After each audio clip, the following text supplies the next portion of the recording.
Ang walang kamatayan, nagbubunot ng violin. Paano kaya mag-violin si Ann?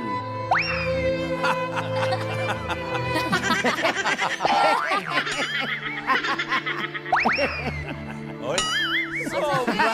Mayor! sakit sa likod. Nagka-eskolyo. Sakit sa Uno.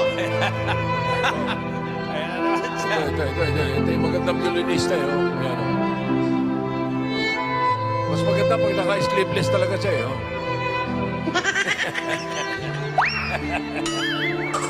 Get May ready. gising! Natulog na sa violin. Pinamagatang. Bakit ngayon?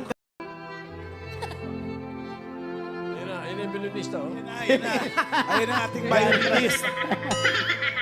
Babon. Ayan na po siya. Pinamagatang.